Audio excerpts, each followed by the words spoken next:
So welcome everyone. Very happy to be joined by Richard Sclove today and looking forward to talking about his book, which is called Escaping Maya's Palace, Decoding an Ancient Myth to Heal the Hidden Madness of Modern Civilization.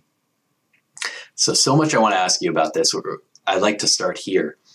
I heard you speaking about how you felt like you had no choice but to write this book, that it just kind of came to you as this is a project that you have to do. Why do you think this feels so important to you, this work? No, it's not so important to me. It's important to something else. It's important to the gods, apparently. Why do you think it's important to them? My professional life, I'd say, since I had a spontaneous Kundalini awakening when I was 28, I would say at least since then, all my important professional moves were dictated to me by the gods in some form. So why they do what they do, they don't tell me. I just get in various ways it gets communicated what I'm supposed to do. And I got the idea for this book came to me during a 9-day silent meditation retreat. It floated up and it grabbed me and said, and there was no choice involved. So what was the central idea of the book? Yeah. I didn't know at the time. The central idea that emerged as I worked on it is that the book is basically addressing the question of why is modern Western, now it's modern civilization so messed up, and the answer I come to is that the disruptiveness of the global economy has quietly shifted psychological development in a somewhat unfavorable way that has contributed to some of the ailments of the modern world. So how has the global economy disruption done that? What I work out, I'll give you the answer. The bottom line, but in effect, the way the economy, is complemented by certain features of modern technologies, has tended to disrupt the stability and density of social relationships and the density of our experiential relationships with the natural world, which for many people is a source of an experiential relationship with the sacred. So there's been a disruption, a thinning of social bonds, and a destabilization of social bonds. In effect, it's almost as though the world pushed us each away a little bit, and it had the effect of, I understand in my at first cut understanding of what the ego is in the spiritual world, I think of the ego as the unconscious process of erecting a psychological boundary and identifying with what you find on the inside. Mm. And that became that unconscious self-bounding process. As the world, in effect, pushed us away, we sharpened our egoic separation from everything that we don't perceive as me.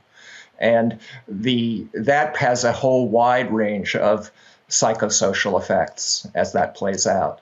So it's not that this intensification of ego identification never existed in world history, but it's become more of a mass phenomenon, and that plays out in a bunch of ways that are fairly unfavorable to the individual and to the society. Mm. And you're saying that kind of capitalism is what brought about greater ego identification. You see it happening with the emergence of global capitalism kind of in the end of the 1500s, early 1600s. I can be more specific about some markers for that. This is being pretty abstract. Okay, so how did capitalism do this?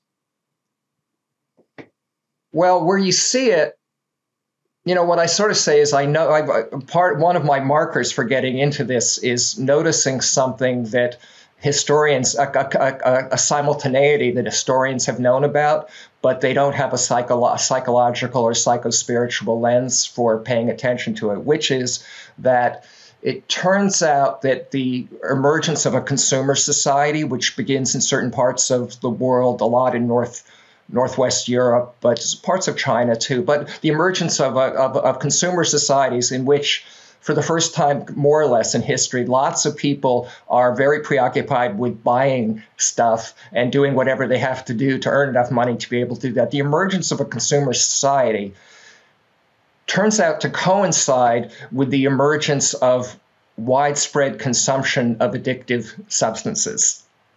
If you look at the early global economy, and especially the early North Atlantic slave economy, beginning sort of late 1500s, until industrialization, which is sort of towards 1800, for the first 250 years of globalization and the North Atlantic slave economy, most of what the slaves are doing is growing addictive stimulants for basically they're growing sugar in the Caribbean, coffee in Brazil, sugar's being turned into rum. They're growing tobacco on the eastern, southern eastern seaboard. So tobacco, sugar, rum, coffee, these kind of addictive substances are most of what slaves are doing until industrialization means that now that they're turned towards growing cotton.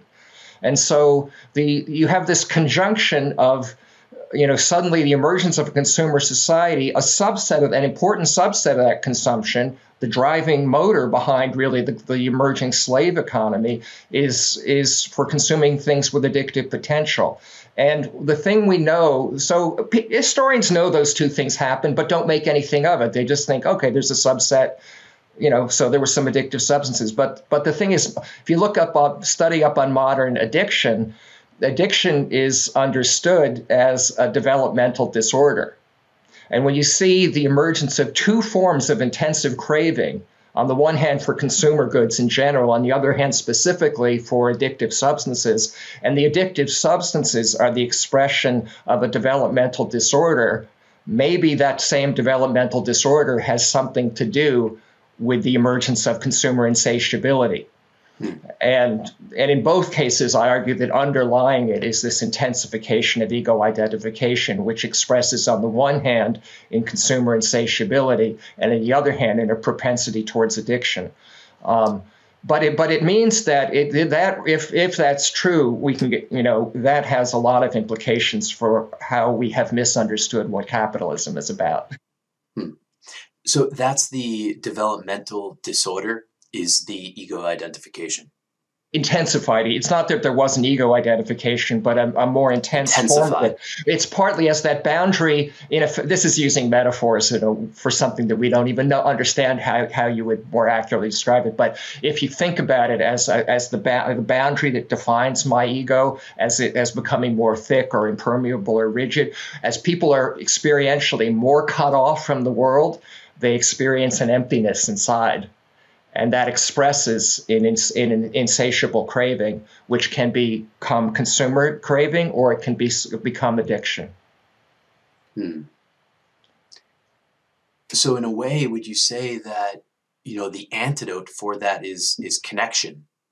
Feeling connected. That's right. To other people. In effect, I am saying that, or I mean exactly what it means for what you would do to address it. I address in the back half of my book, but I'd like to say a little about what the implications of this for capitalism are, because we can tease it out, but at a first cut, we think of capitalism as the greatest engine that was ever developed for producing and distributing goods. Some of us have problems. There's a downside to capitalism, which we're familiar with, but the upside, and the reason most people say, on balance, we think it's a good system, is that it produces goods that create satisfaction for humans. And my book is saying there's a bit of an illusion to that, because capitalism is not producing satisfaction. It's producing the psychology that means no matter what goods we acquire, there can be no enduring satisfaction, because we have a psychology that's incapable of that. And the Buddha talked about this 2,500 years ago, and that means that people who sometimes, when I talk with Buddhists, they sort of say that can't be right because the craving's always been with us. But if you look carefully, as I have, at anthropology and history, yes, human craving is universal. to some extent. But the insatiability of it and the intensity of it, there's historical markers that we're different than pre-modern societies. Mm. The insatiability of it. I'll give you one marker for it. After the Black Death in Europe in the 1400s, it wiped out a third to a half of European peasantry. In parts of Europe where there was a wage economy, like in England, suddenly peasants could earn more, had higher hourly wages because there was an enormous labor scarcity. So they could have done different things with that.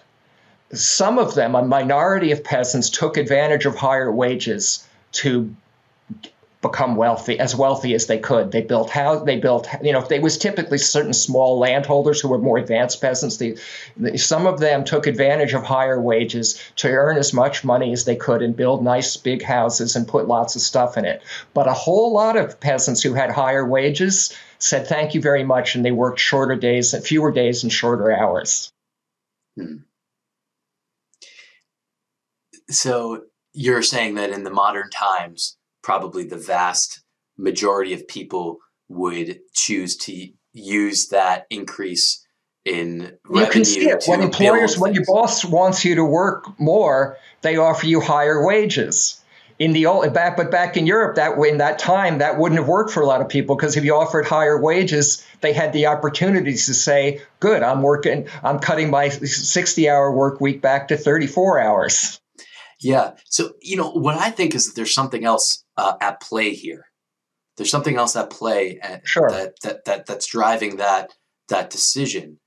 And what I feel like it is societal standing, right? Is that it's common today to be overworked, to be stressed out, right? There's not really much of a glorification culturally in living a simple life. I would say in order to live a simple life, you kind of have to be an outsider. I would say there's even probably a stigma against that. There's something wrong with you. Why don't you want more stuff, Well, I agree with you, and I haven't thought about this before, except you're talking about a phenomenon that's really quite recent. Meaning right now, last 20 years, there's a glorification of overwork. I mean, we have this weird reversal, and in standard Marxist social critique, it's the lumpen proletariat, the people at the bottom who are forced to overwork, and we have this thing where professionals feel like they've got to performatively work 80 hours a week to demonstrate. But that's quite recent. I'm describing a phenomenon that plays out over 400 years. So while what you're saying is true, I see that as a recent add-on. What I'm talking about has held pretty true for several centuries. Right. But to me, the really important factor to be aware of is the influence that culture has on our decision making. Whether it's recent or not, like that, for me, what's really important is to kind of just like honor the fact that very deeply rooted within myself is a desire to be a part of something larger, to be accepted within a community. I think most people have that. So whatever way the community goes, there's going to be a strong force that pushes me to go that way too, just so that I'm accepted by my peers, whatever the general consensus is. I agree with all that. And though I'm not an anthropologist, I've read my anthropology and I take culture seriously. On the other hand, we're kind of weak in our society in understanding psychological developments, another factor in play. So psychological development is interacting with culture. They partly are expressions of one another. They're not they're not independent forces. But we tend to ignore psychological development because there's really not a concept that psychological development trajectories of it on a mass basis can shift historically under the influence of historical forces. That's not really something, that's something I'm stumbling across. And partly because I just accidentally found some markers for it. It's mostly because I'm able to use addiction as a marker for a shift in psychological development. I found a lens that lets me look back in time to detect a shift that people haven't detected. Specifically addiction. Specifically addiction. And yeah. It seems like kind of like a chicken or the egg thing potentially here in terms of addiction and the availability to, whatever it is, sugar, coffee, whatever the substance is, am I craving more of it because it's readily available? Or is it becoming more readily available because I have such a craving for it? And therefore, the capitalistic engine is providing more of it because there's a demand. It's like, which one comes first? Well, except that my point is that the capitalist engine that's providing it is also catering to the demand, is also secretly creating the demand. So what is that? What is the secret? Is that something that just happened because someone had an idea of capitalism as a system? This was nobody's plan. At least nobody, no human person had this. I don't know what the gods are doing up there, but there's no conspiracy theory here. This emerged, but not because anybody understood what was going on. Nobody. So where did it go wrong? Do you think? Where did it go wrong? Like where's the value is there value in the capitalistic system? Well, yeah, there is value. I mean, when I look towards what I think we ought to be exploring for ways to get out of the binds we're in, because I haven't talked about the extent of the downside that comes with this. I mean, the downside is not addiction. Addiction is one of the downsides of what I'm talking about, but I'm stressing addiction because it's a marker and it lets me understand what's going on. But the ramifications of all the other consequences of this shift towards more intense ego identification plays out in an incredibly large array of personal and societal harms. Now, where was I going with that? I'm old. I lose my train. Well, the value of capitalistic model. Yeah. Well, okay. Yeah. And if you moved away, the steps, I mean, it's not like nothing good happened in the modern world. So if you were trying to move into a system that was not built in effect to hold back our psychospiritual development, because one feature, by the way, of intense ego identification, one thing the ego does not want is to change. It certainly doesn't want spiritual progress, because to the ego transcendence is death. And so the ego works super hard to the more intense ego identification is, the more you've got a psychology that means that all those of us who are interested in spiritual development or who do psychotherapy and who want to grow, we do not understand the extent to which we are operating in a system that is optimized to make sure we're going to fail. Because the system depends on that. Capitalism depends on insatiability. If insatiability collapses, capitalism as we know it collapses. So the system requires insatiability to keep functioning as it does. And that insatiability is the expression of a psychology, intense ego identification, which more than anything else wants to make sure that our spiritual project will fail. And so the reason I think this community should be interested in this is that we're living in a system that's making pretty sure that we're not going to succeed at transcending our ego.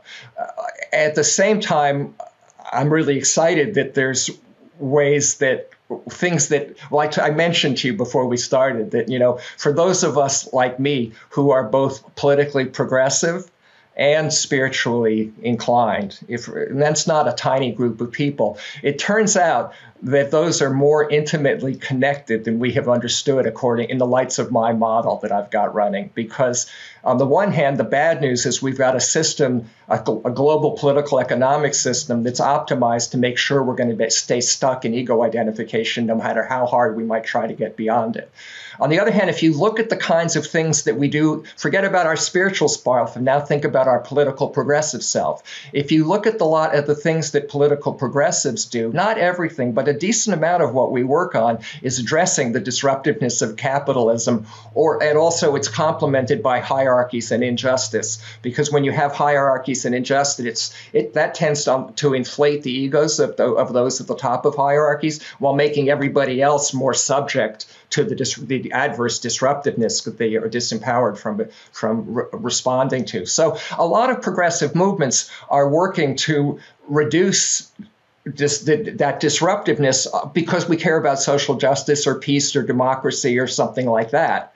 I'm saying, hey, guess what? If you did that in the right way, the things that we're trying to do as progressives in our politics would have the accidental effect those are the things we're trying to dismantle in terms of disruptiveness and injustice are the same things that are intensifying our egoism. So we're actually working in the right direction. And it turns out, on the one hand, we're in a system we don't understand has been optimized to make sure our spiritual project will fail. On the other hand, the things we're doing for other reasons as political progressives, if we did them in the right way, they just might be dismantling the forces that are holding us so strongly in our ego identification.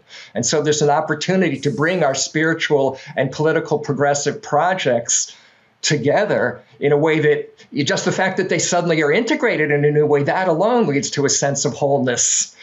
But it could also be more effective. And it has the potential, like I've written a book, doesn't have that much distribution. But imagine for some reason it took hold. The idea got out there, or other people come to the same idea, and the idea just gets to diffuse in there. Well, suddenly that could be a basis for progressive movements becoming more muscular, because suddenly you can make the case that these action steps that I'm proposing, because they're going to advance social justice, is going to have the accidental byproduct of advancing our psycho-spiritual development. And that should attract more people into the movements, including some of the people who are who are involved in spirituality but are not engaged in politics. Suddenly they would have more skin in the game to join the progressive movements, that suddenly they see they aren't going to succeed. We aren't going to succeed in our spiritual endeavors if we don't make some headway on that progressive political stuff, because it turns out it could be helping to dismantle the forces that hold us stuck in our egoism. Yeah. Everything you're saying to me, I come back to seems like a conversation that is quite prevalent. And that is, the doing versus the being, right? Because especially in the spiritual world, I think many of us get to a place of deep acceptance, acceptance and gratitude for how things are. And you could say that would fly in the face of activism, right? Because I'm content where I'm at. So then I don't have this driving force to create any positive change. So it's a very interesting conversation. But what you're saying is that, really these two movements are linked. But I'm curious. You're opening up a huge, interesting can of worms. I don't know how much you want to walk down that corridor, but I mean, one thing is, you and I happen to be a little in the Hindu world. The Buddhists tend to be have more traction in our culture at the moment.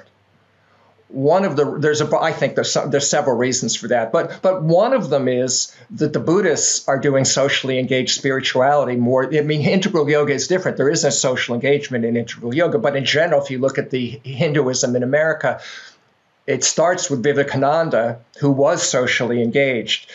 Gandhi could have been the template for the introduction of Hinduism into the West, and he was socially engaged. He was a karma yogi.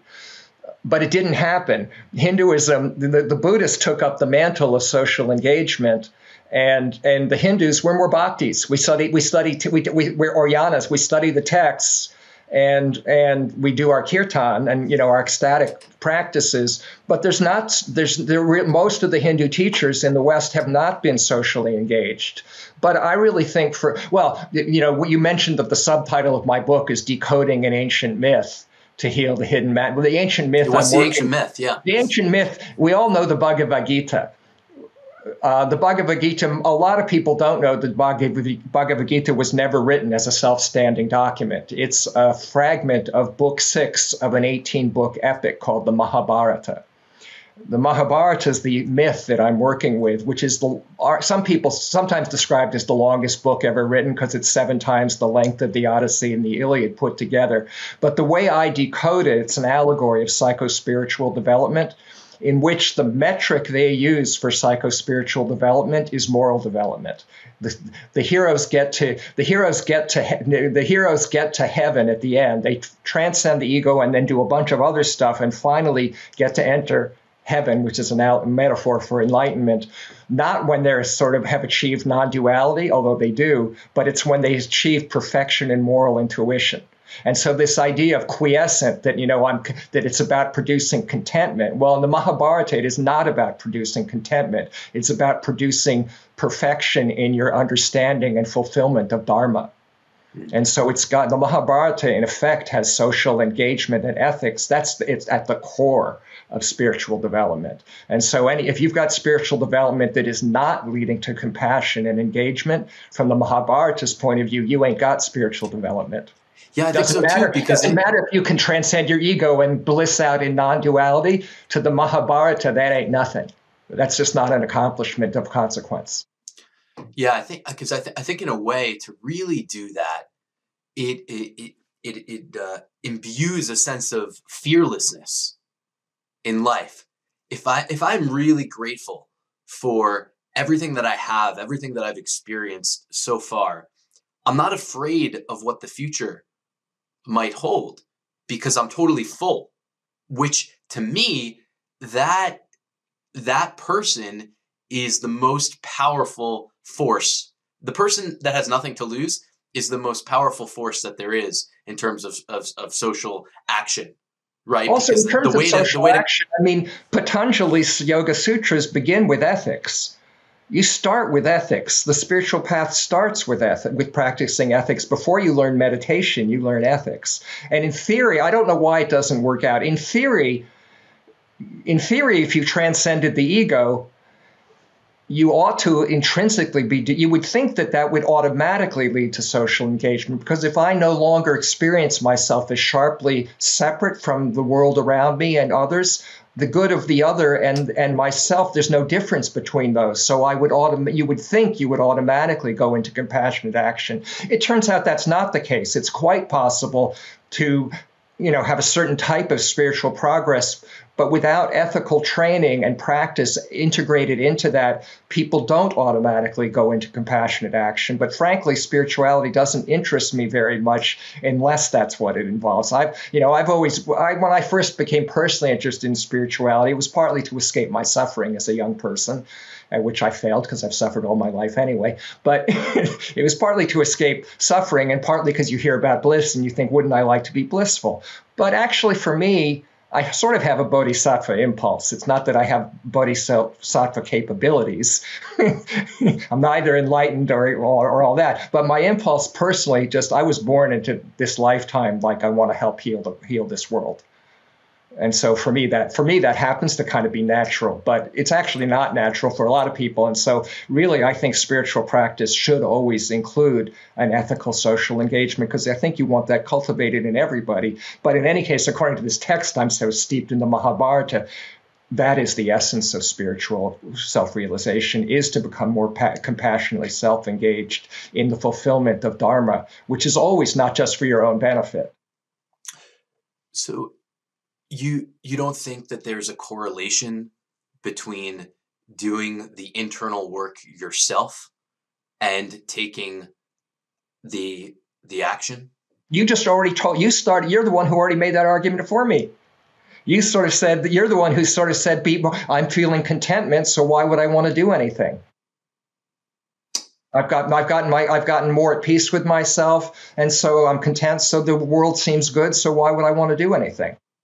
I'm saying if there are a lot of people like that, I agree with you, but I think that's not something to celebrate. I think that means we've been deficient in our spiritual practice, that's where people are ending up. Yeah, no, I'm trying to say something different. Okay, I'm trying misunderstanding. to say if the real inner work is done, it's hard to know what's happening inside another person. Right? It's hard to know what's happening inside me. There you go. That's how you know. What I'm saying is, like, can I trust in the internal work? Right? Because there's so much, what I see in today's world, there's so much attention on external.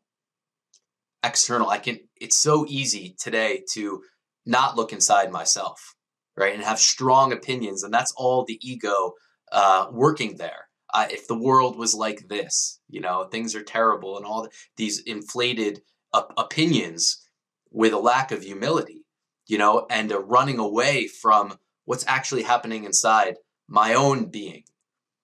And the question here is, if I turn inside, and genuinely become more interested in making this being that I have more control over than anything external, will that lead to more external progress as a byproduct of doing that work? I think empirically the answer is not necessarily. Just looking around the world, I think not. Like in my lineage, one of the foundational teachings is sadhana and seva. We're supposed to do spiritual practice, but every day there should be an element of selfless service.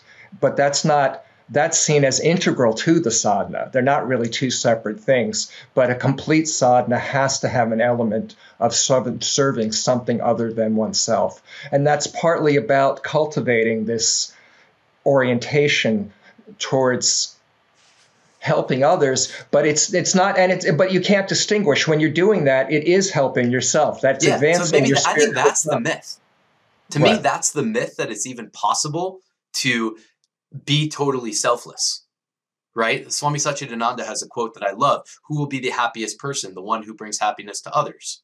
And so to really dive into that's a shift, that it's okay that nature is set up. To me, it's one of the most beautiful things that nature is actually set up this way, that my heart receives something by helping something outside of myself, doing some good outside of myself. It feeds me. So these things aren't disconnected. Yeah, that's right. But that's a little different than when you were starting off with this idea that that spiritual practice is just about going inward. In my lineage, and I think it's intrinsic from what I've read of integral yoga, that's not all that spiritual practice is. Going inward is part of spiritual practice, but it's not sufficient. Well, in a way, I'm saying that like my mind does well if I have complete focus and I simplify as much as possible. For me, if I simplify. So if I simplify that my goal is to make this being as to reach its potential, as much as possible, to go as far along on that path, then there's a balance there, right? Between, I'm not going to do that. I'm not going to accomplish that if I don't interact with the world outside of myself. So even when I'm doing karma yoga, helping other people around me, that's a part of my own self-development. Those things aren't Right. disconnected. So everything is my self-development, even whether I'm meditating by myself in a room or helping someone else in an emergency that they're having. They're all for my self-development. Simple. Right. But for me, I don't want to what do I know about what other people should do? For me, just being on the mat isn't enough. I agree that if I'm trying to be a karma yogi, that's working on myself in addition to helping the world. If I choose to only be on the mat, there may be some benefit to that to the world. It might be, there's a theory that I hear all the time, and that might be true, which is just the pure vibrations that come from that are a contribution to the world. And that may be true. I actually don't know that myself. Maybe it's true. It feels to me that wouldn't be enough for me. If I was just on the mat, I think for my own development and the world, I need to be doing something besides just on the mat. Although I'll respect it. I guess for me, if I knew someone was on the mat and I could feel that they're in their heart where they're at with that, and that their concern is there's a compassion there and a concern. I could imagine, okay, I can see with the sincerity of their energy that by being on the mat, I believe that they really are making a contribution to the world. But there better not be all of us are only doing that, because the world needs something besides just us being on the mat. Especially if my book is right, it needs us to be just working on addressing the macro social forces that are holding us stuck in this intense ego identification. I don't think that just a bunch of us being on the mat is going to address the downside of global capitalism. Yeah, I'm not too worried about that problem of like, that in a way that would be a good problem to have if like the entire human population stops what they're doing to meditate throughout the day. Like, well, that okay, would be let's see addressing what global happens. capitalism and a lot of other things. Yeah. I wanted to ask you about democracy though, because I know you're very interested in this, and I've been finding it quite Well, fascinating. you should let people know my first book Yeah. was called Democracy and Technology. Yeah. Democracy and technology and using. I have a PhD in political philosophy. Yeah. So I think it's wise to take a step back and just look at democracy. For most of us living in this country, we've heard about democracy our whole lives. Yeah, democracy is a great thing. But like, my question is, do we really believe in democracy? And is there any better system? And talking to a lot of different people, I've actually been somewhat surprised that more people than I realized, I think, don't really believe in democracy as the best system. I haven't heard a better alternative, so I'm curious what that might be. But like that, when it comes down to it, a very common perspective is we can't let everyone decide because the majority of the population, they don't really know what they're doing. They're ignorant. Me and maybe a few of my friends, the elites, are the ones that should really be deciding. And so I'm curious your perspective on this. Just like, is democracy the best we can do in terms of a system? Gosh, it's so. First of all, it's not really. I've been doing my Mahabharata critique of modern civilization thing. My democracy hat takes me back more 30 years, but democracy is not one thing. There's many different forms of democracy. Our democracy at the moment is barely. Right. I mean, it's our system has been so broken for 30 years. We haven't had a functional Congress.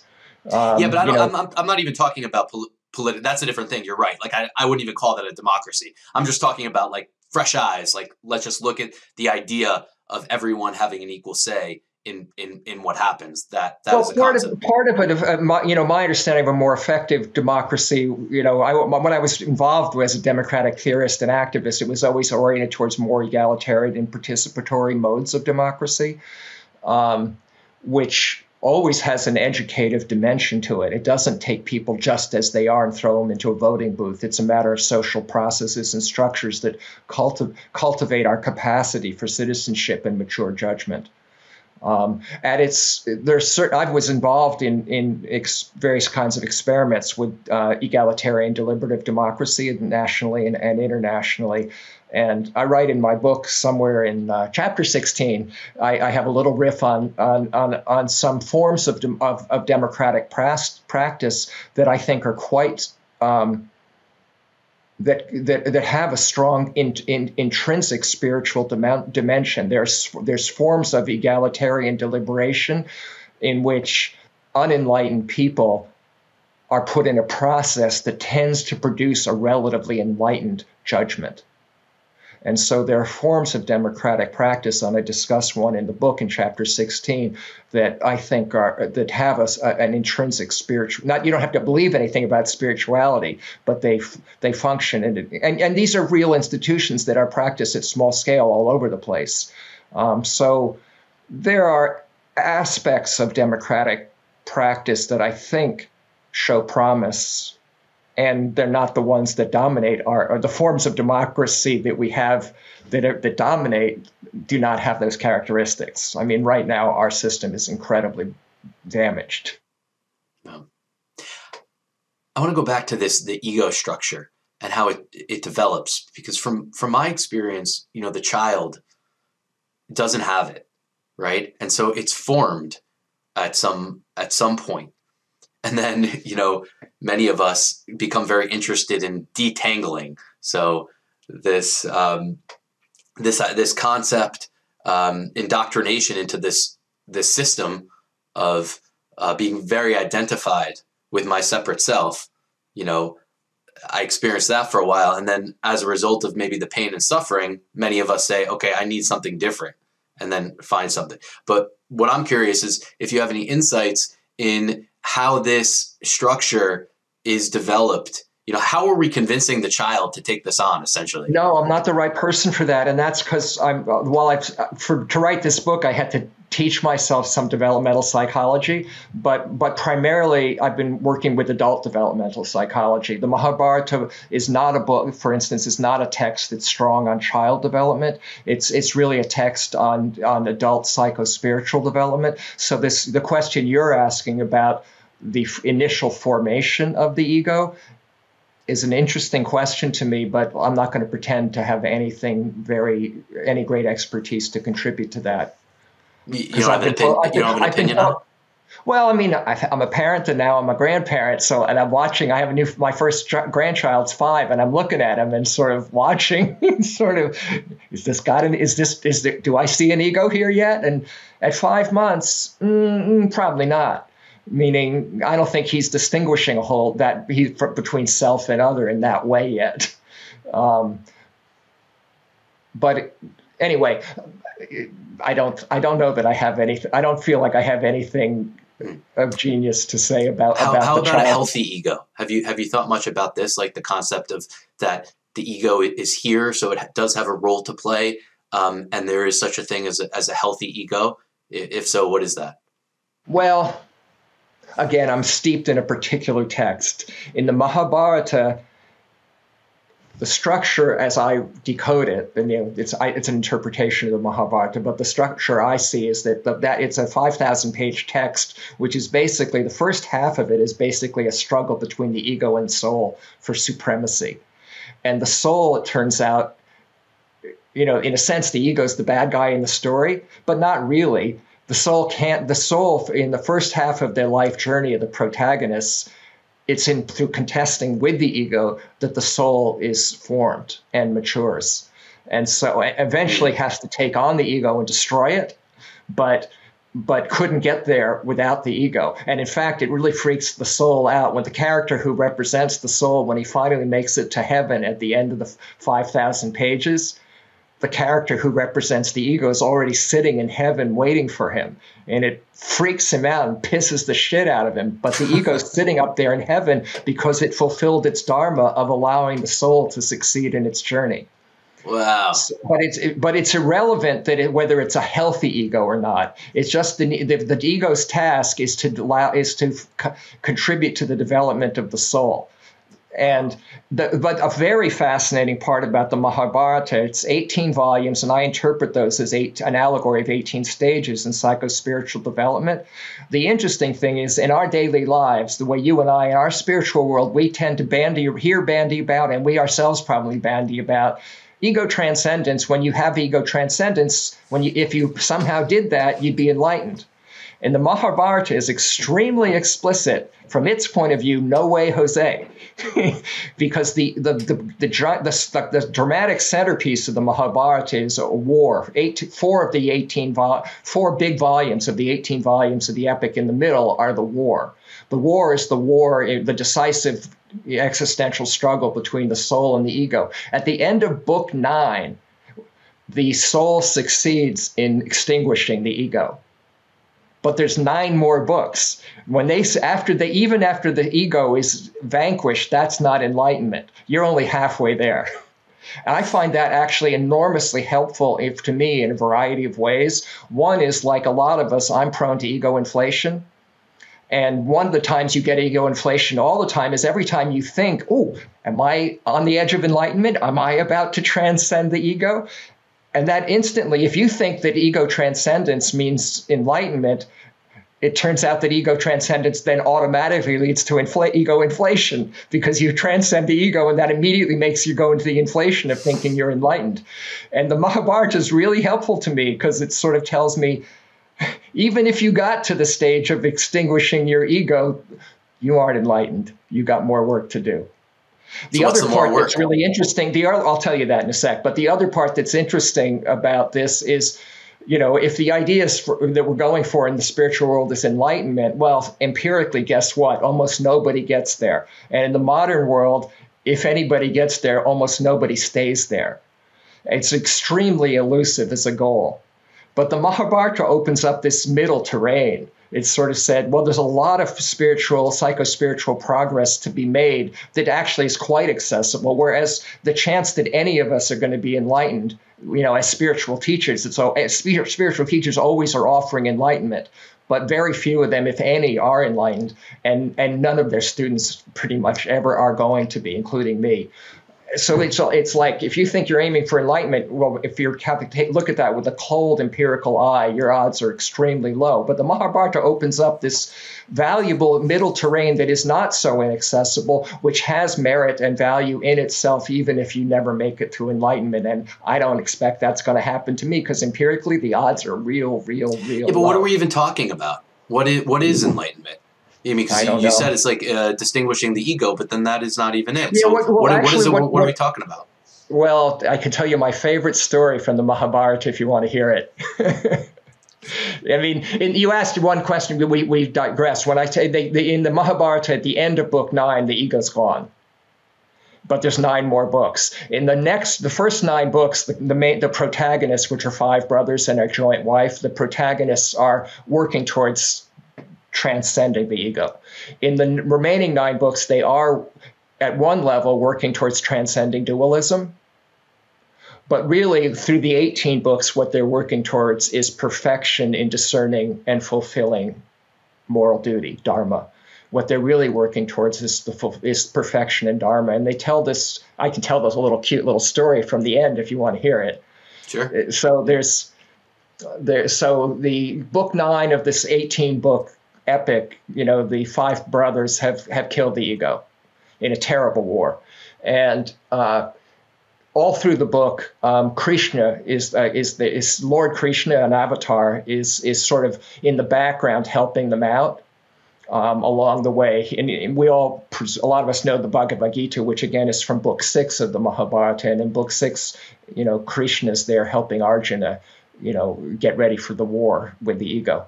But in book 16 of the 18 books, Krishna dies. And Krishna has to die because up till now, in their long journey through, the protagonists who represent the soul, in their long journey through their life, he's been in the background helping them. But at the very high stage, their attachment to him, to Krishna, is holding them back from going the distance. So he dies. And that's devastating to them. But it releases them from bhakti and onto completing their karma path. And the 5 brothers, they're distraught. They've lost Krishna. They renounce their kingdom. One of them's a king. And they and their joint wife start to climb up to the Himalayas. And as they're climbing, a stray dog follows along. And they're climbing up. And one by one, the lead character, the king, is named Yudhishthira, whose mission in life is to understand dharma and discern correctly and fulfill dharma. He's been trying to do that. As they're climbing to the Himalayas, one by one, Yudhishthira's the joint wife and the 4 brothers die. And finally, they have to die because they actually represent, all these characters together represented the soul, and the parts have to kind of fall away so we can move towards unity and union. And as Yudhishthira makes it to the top of the Himalayas, to the gate of heaven, only the dog is still there, the stray dog. And you have to understand, in Hinduism, dogs don't get a lot of love. Hanuman and Ganesh, the monkey god and the elephant god, a lot of animals get love. They represent gods. But the dog is impure because the dog eats everything. It's indiscriminate, and it symbolizes in that world impurity. So this impure animal's following along with Yudhishthira, the king, who gets to the gate of heaven, and Lord Indra, the king of the gods, steps out of heaven and welcomes Yudhishthira and says, "Come on in, get rid of the dog." And all through his life up till now, Yudhishthira has wanted to do the right thing, but he doesn't know what it is. And he's all through the 5,000 pages, he's asking Krishna what he should do, his brothers, his wife, different sages. He's trying to work it out and figure out what he should do. And he's he's making progress, but he still always has to confer with people and think about it. And now at the culmination of his journey, about to enter heaven, has the opportunity. Lord Indra, king of the gods, says, "Come on in, lose the dog." And he can't do it. And he says to Indra, can't do it. The dog isn't my dog, but it's a fellow creature. And if I say yes to you, the dog dies. I can't do it. And the dog transmutes into Lord Dharma, the king of morality, who is the actual father of Yudhishthira. And And it's a pure tantric teaching, even though if you study the history of Tantra, it's seen as something that was really a sort of a 7th or 8th century AD phenomenon. That's wrong. This is a pure teaching, because this is sort of saying that the most impure has divinity within it. And when Yudhishthira sees the God has told him what to do, and Yudhishthira said, "No, God, you're wrong. I'm not going to forsake that," and the divinity of the impure is revealed. And with that, he has perfected his moral intuition, despite God trying to throw him off and saying, "Lose the dog." He says, "God, you're wrong. I'm not abandoning this fellow creature." And with that, he has perfected moral intuition, and he is seeing with the God's eyes. He's seeing the divinity within the impure. He enters heaven. Wow. That is so great. I love it so much because, in a way, there's this tendency, I think, in human beings to look for answers outside of ourselves.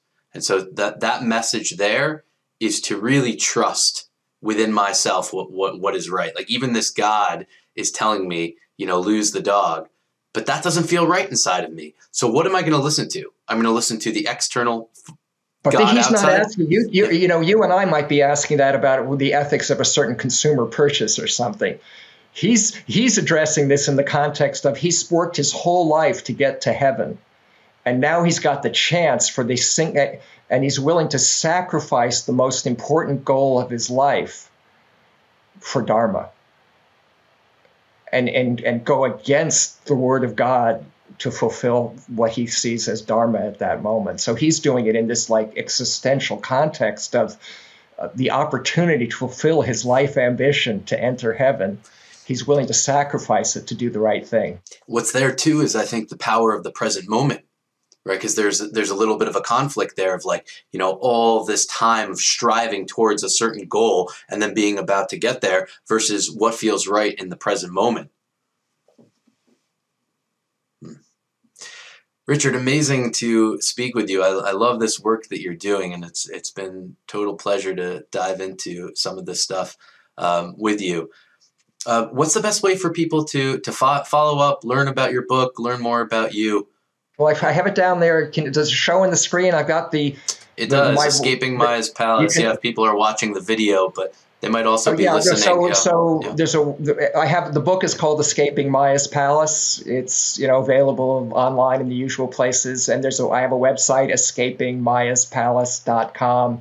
My website is richardsclove.com, which also you can get to the book from there.